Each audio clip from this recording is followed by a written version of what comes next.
क्या आप जानते हैं कि हिंदी साहित्य का वो कौन सा काल है जिसे कोई चारण काल कहता है, कोई अद्भुत काल तो कोई वीरगाथा काल? एक ऐसा काल जहां से आपकी परीक्षाओं में सीधे सीधे 5 से 10 नंबर के सवाल पक्के होते हैं।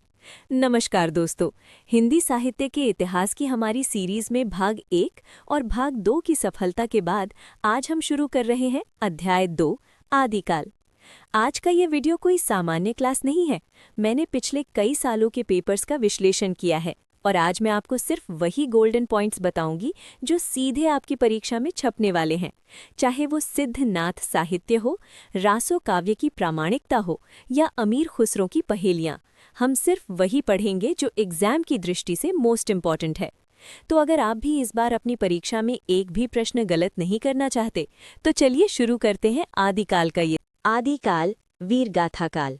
संवत 1050 से 1375 विक्रमी। आचार्य रामचंद्र शुक्ल का आदिकाल के संदर्भ में प्रमुख कथन। प्राकृत की अंतिम अभ्रंश अवस्था से ही हिंदी साहित्य का आविर्भाव माना जा सकता है। हिंदी साहित्य का आदिकाल संवत 1050 से लेकर संवत 1375 तक, अर्थात महाराज भूज के समय से लेकर हमीर देव के समय के कुछ पीछे तक माना जा सकता है। राजाश्रित कवि और चारण जिस प्रकार नीति, श्रृंगार आदि के फुटकल दोहे राजसभाओं में सुनाया करते थे, उसी प्रकार अपने आश्रयदाता राजाओं के पराक्रमपूर्ण चरितों या गाथाओं का वर्णन भी किया करते थे। यही प्रबंध परंपरा रासों के नाम से पाई जाती है, जिसे लक्ष्य करके इस काल को हमने वीरगाथा काल कहा है।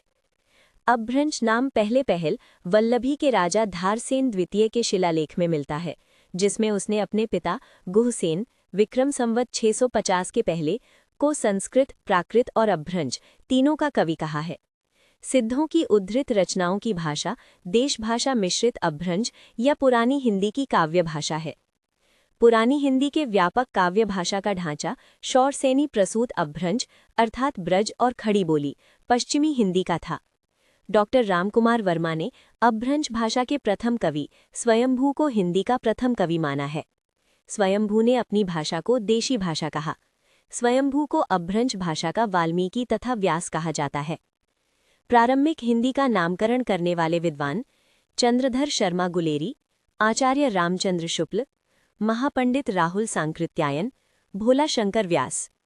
चंद्रधर शर्मा गुलेरी ने सबसे पहले घोषित किया कि उत्तर अभ्रंश ही पुरानी हिंदी है तथा राजा मुंज को पुरानी हिंदी का प्रथम कवि मानते हुए 10वीं शताब्दी के अंतिम चरण से हिंदी साहित्य का आरंभ माना।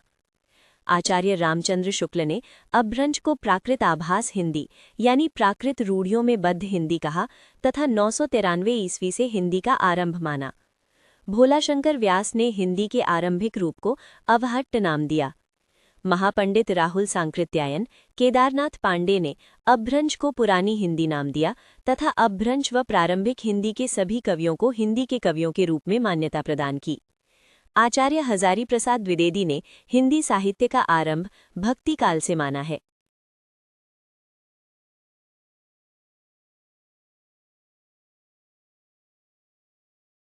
सरहपा को हिंदी का प्रथम कवि स्वीकार करने का कारण 1.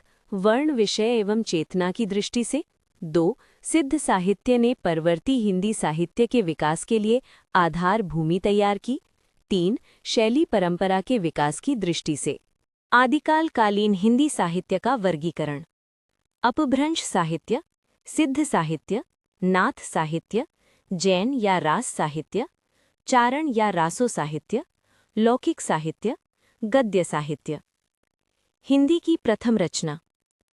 हिंदी के प्रथम कवि सरहपा की जो रचनाएं मिलती हैं, ये सभी मुक्तक हैं, काव्य ग्रंथ के रूप में संकलित नहीं हैं। इस दृष्टि से ग्रंथ के रूप में जैनाचार्य देवसेन कृति श्रावक 4 933 को हिंदी की प्रथम रचना माना जाता है। इस ग्रंथ में 250 दोहों में श्रावक धर्म, गृहस्थ धर्म का वर्णन किया गया है, साथ ही साहित्यिक तत्वों का भी अभाव नहीं है।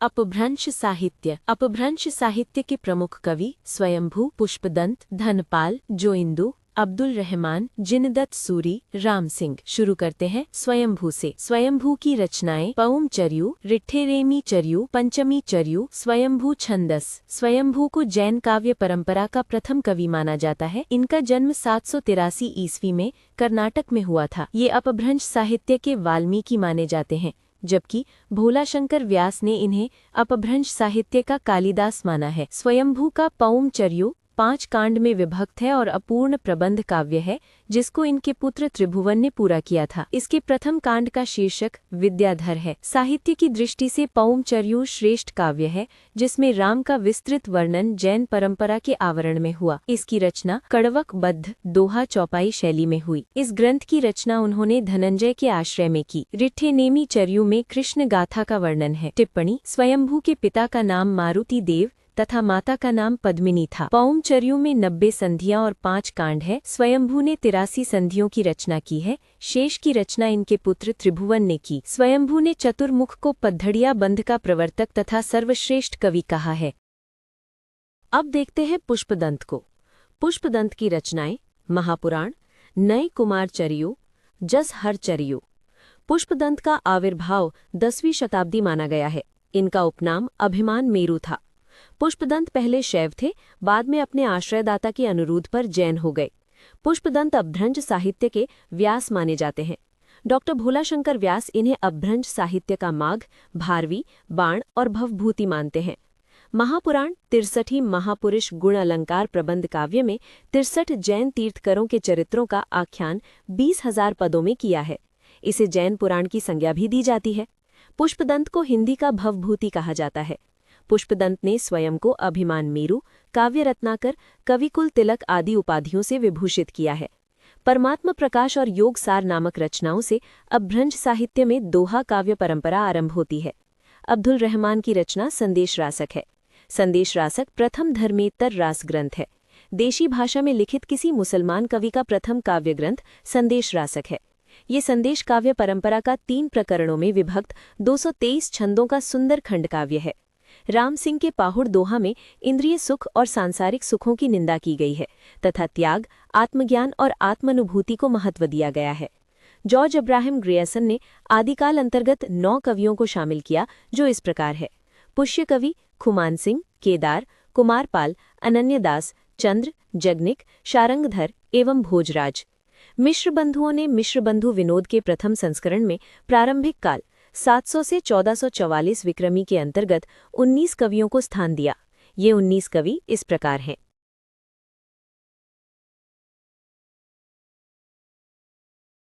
आदिकाल की इस पूरी सीरीज को देखने के लिए अभी चैनल को सब्सक्राइब कर लीजिए और नोटिफिकेशन बेल ऑन कर दें, ताकि जैसे ही भाग 2 आए आप उसे मिस ना करें।